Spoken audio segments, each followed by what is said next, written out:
வணக்கங்களே, கடவுளூர் TV நேயர்களுக்கு லட்சுமண அன்பு வணக்கங்கள். இப்போ நம்ம பார்க்க போது வார ராசிபலன் 10ஆம் தேதியிலேருந்து 16ஆம் தேதி வரை எப்படி இருக்க போதான்னு பார்க்க போகிறோம்.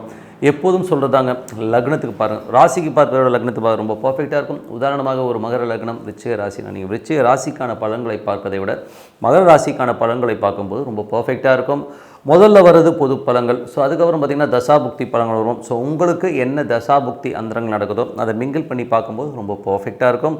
வீடியோட எண்டில் டிப் ஆஃப் த வீக் இருக்குது, மறக்காமல் பாருங்கள். ரிஷபராசி. ஸோ ரிஷபராசிக்கு வந்து பார்த்தீங்கன்னா உங்களுக்கு ராசியாதிபதி சுக்கிரன் வந்து 1 6ஆம் அதிபதி 11இல் இருக்கும். பெரிய லாபங்கள், சந்தோஷங்கள், குதூகலங்கள், வேலையில் நல்ல வெற்றி கிடைக்கிறதுக்கான வாய்ப்பாக இருக்குது. பணம் ரொட்டேஷன்லாம் ரொம்ப சூப்பராக இருக்கும்.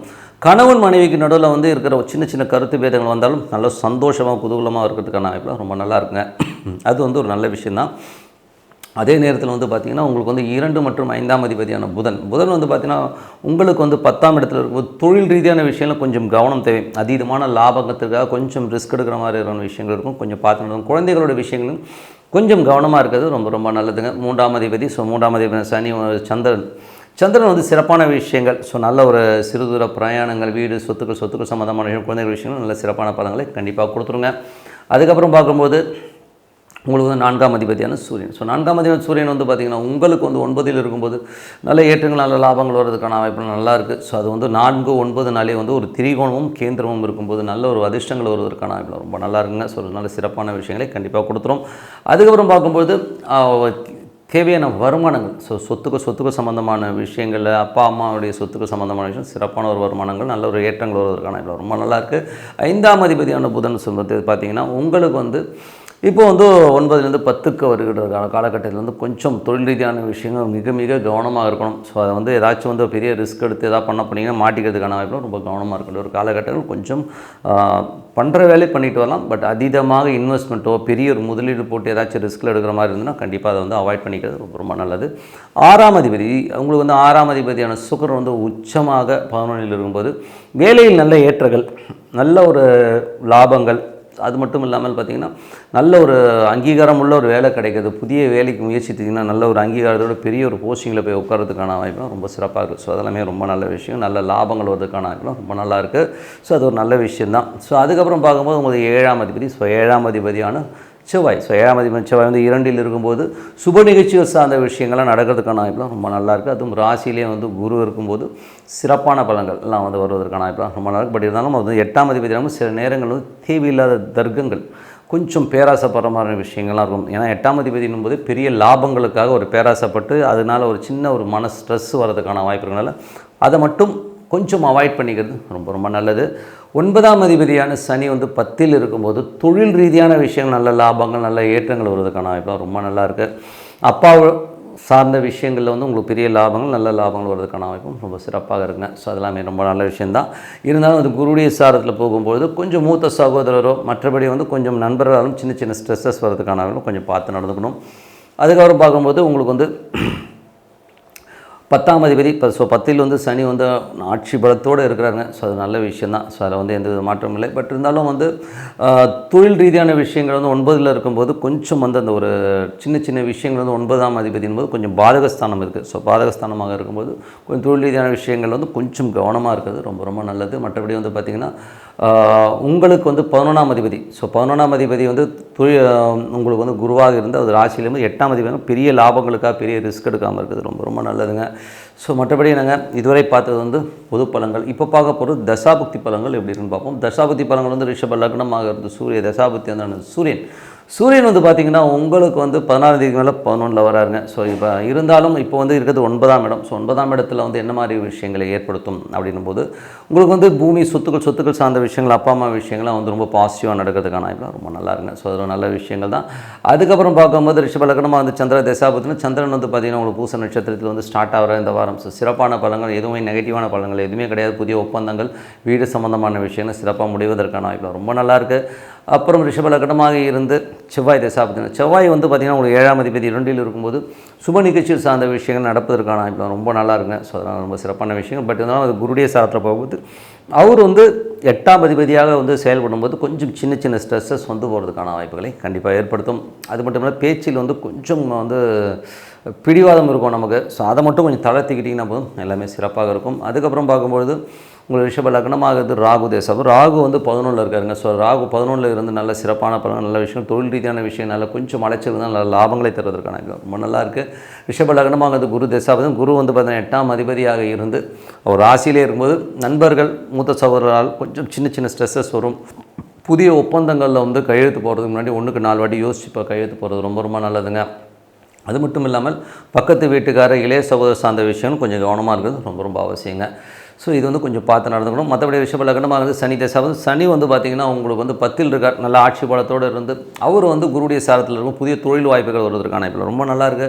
பட் இருந்தாலும் அது குருடைய சாரத்தில் இருக்கும் ஒரு 2-3 மாதம் கழித்து அந்த இன்வெஸ்ட்மெண்ட் சம்மந்தமான விஷயங்கள்லாம் ஈடுபடுறது ரொம்ப ரொம்ப நல்லது. ஏன்னா சனி பயிற்சிங்கிறது ஏற்பட்டதுக்கு அப்புறம் உங்களுக்கு வந்து ஒரு சில நல்ல மாற்றங்கள், நல்ல விஷயங்கள்லாம் நடக்கிறதுக்கான வாய்ப்புகள். அதுவரை கொஞ்சம் கவனமாக இருக்கிறது ரொம்ப ரொம்ப நல்லது. ரிஷப லக்னமாகிறது புதன் தசாபதினா புதன் வந்து 2-5ஆம் அதிபதி வந்து பார்த்திங்கன்னா உங்களுக்கு 9ல் இருக்கார். ஸோ அவர் 10க்கு வந்துடுறார். இந்த மிட் ஆஃப் தி வீக்லேயே வந்து 10க்கு வரும்போது என்ன மாதிரி விஷயங்களே பண்ணுவார் போது 5ஆம் அதிபதி வந்து 10க்கு வரும்போது தொழில் ரீதியான விஷயங்கள் அதீதமான ஆசைகளை ஏற்படுத்தி மற்றவங்க நம்மளை வந்து ஏமாத்துறதுக்கான வாய்ப்புகள், அகலக்கால் வச்சு கொஞ்சம் மாட்டிக்கிறதுக்கான வாய்ப்புகளும் கொஞ்சம் கவனமாக இருக்குது ரொம்ப ரொம்ப அவசியம். அதுக்கப்புறம் பார்த்தா ரிஷப லக்னம் வந்து கேது தேசம். கேது வந்து 5ல் இருக்கும்போது குழந்தை கொஞ்சம் வெடுக்கெடுக்குன்னு பேசுகிற மாதிரி விஷயங்களை ஏற்படுத்தும். அது மட்டும் இல்லாமல் அது வந்து 9ல் இருக்கும்போது அப்பாவுக்கு கொஞ்சம் ஸ்ட்ரெஸ்ஸை ஏற்படுத்தும். ஸோ வெளிநாடு வெளியூர் பிரயாணங்கள் இருக்கும், கொஞ்சம் மனசில் வந்து சின்ன சின்ன ஸ்ட்ரெஸ்ஸஸ் வருவதற்கான வாய்ப்புகள் கொஞ்சம் கவனமாக இருக்கணும்.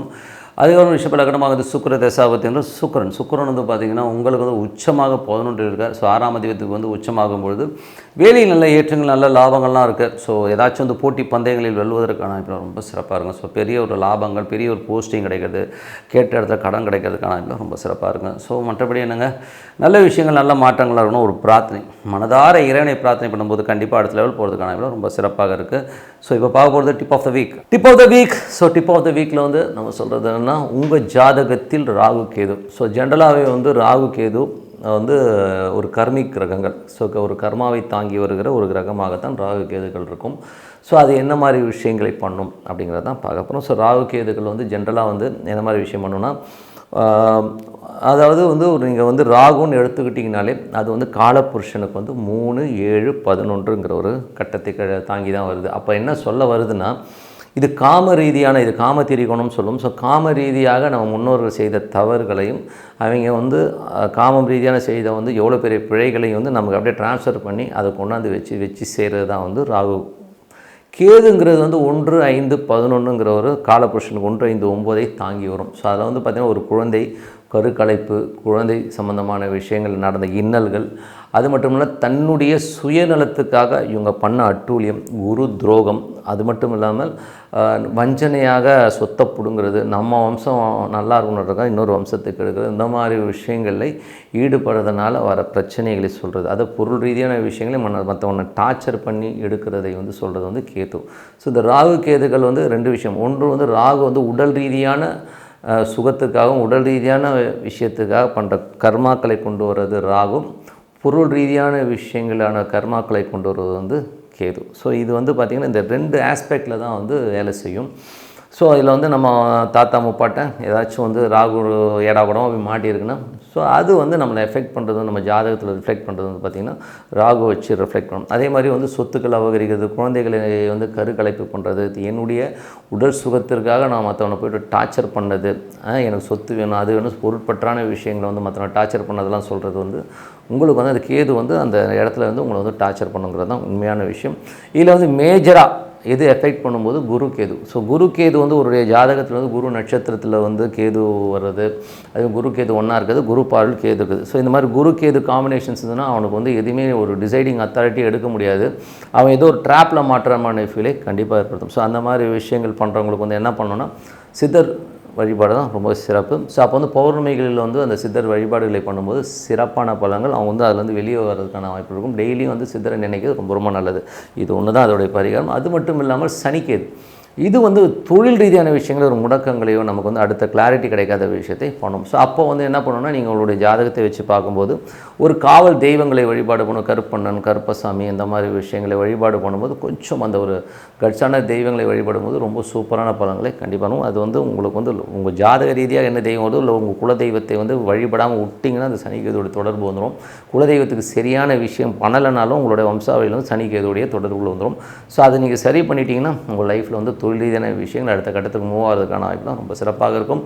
ஸோ இதை கண்டிப்பாக வச்சு பாருங்கள், சிறப்பாக உங்களுக்கு இருக்கும். ஓகேங்களா? இது வந்து நீங்கள் வந்து கரெக்டான அஸ்ட்ராலஜிட்ட வந்து செக் பண்ணி பார்க்கும்போது இதுக்கான விடை கிடைக்கும். இதை நீங்கள் கிளியர் பண்ணிங்கனாலே லைஃப்பில் வந்து அடுத்த கட்டத்துக்கு போகிறதுக்கான வாய்ப்புகளை ரொம்ப சிறப்பாக ஏற்படுத்தும். உங்களது அடுத்த வம்சாவழிகள் இந்த மாதிரி தோஷங்கள் வந்து விடுபடுறதுக்கும் ரொம்ப சிறப்பாக இருக்கும் சொல்லிட்டு உங்களோட விடைபெறுவது உங்கள் லக்ஷ்மி நாராயணன். நன்றி, வணக்கம். கடவுள் அருள் டிவியை பார்த்தமைக்கு நன்றிகள். மேலும் இது போன்ற தகவல்களை தெரிந்து கொள்ள கடவுள் அருள் டிவியை சப்ஸ்கிரைப் செய்யுங்கள். மறக்காமல் பெல் ஐக்கானை கிளிக் செய்யுங்கள்.